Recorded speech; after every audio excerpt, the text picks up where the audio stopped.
When creating a new patron record, you must ask for some form of government-issued identification and must enter the name and address exactly as written on the identification, including middle names.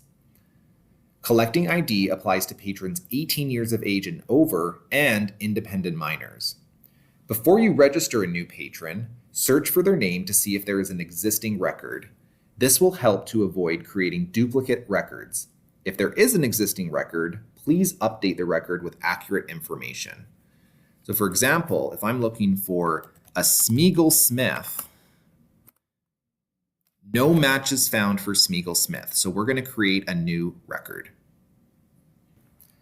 To create a new patron record, from the home screen, select New, and then Patron Record. This will open the patron registration page with the profile view selected. Here, you will need to fill out all the required fields that are marked with an asterisk. These include the patron's barcode, their first and last name, registration branch, patron code, and expiration date. It is recommended that you scan the barcode rather than type it in, as there is a higher likelihood of mistakes when typing.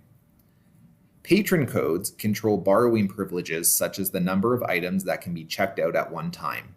Each library individually decides which patron codes to use and what level of borrowing privileges are attached to each one. Some patron codes have blocks, meaning that they may not have access to certain databases and e-resources. Scroll through the remaining sections and fill out. Library staff are required and responsible for verifying and completing the where they live field, as it is often different from a patron's mailing address.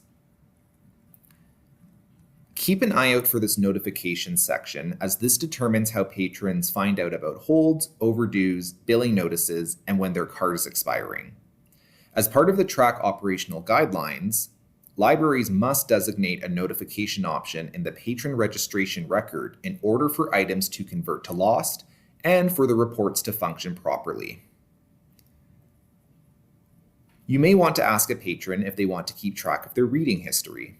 If so, under the Preferences section, check the Maintain Reading History box. It is recommended that you enter a password. Patrons will require a password to log into their account on TrackPack and access certain e-resources. Most libraries enter the last 4 digits of the patron's phone number as a default password. The patron can change this later when they access their account in TrackPack. Make sure to click Save once you are done. If you are interested in finding out more information on FOIP legislation that governs the use and release of records of public organizations in Alberta, please check out the FOIP YRL intranet page. If you discover 2 patron records for the same patron, you can merge them. First, you need to determine which record is the primary record or the record to save in the Polaris database. To merge the records, we're going to search for and select the patron's primary record. So we're going to look for Gandalf the Grey. This brings up the patron record. From here, we're going to select registration. This brings us to the registration page, and on the right hand here, we're going to select merge. On this merge panel, we're going to select record to delete. And this will bring up the Find tool with a patron search criteria. So we're going to look for our secondary record here, which is Gandalf the White. There it is. So we're going to open the record. And then this Merge Patron Records dialog box displays the primary patron's details on the left side and the secondary patron on the right. If you want to review the secondary record before merging, select Open Record. Next, we're going to select Merge and then click Continue.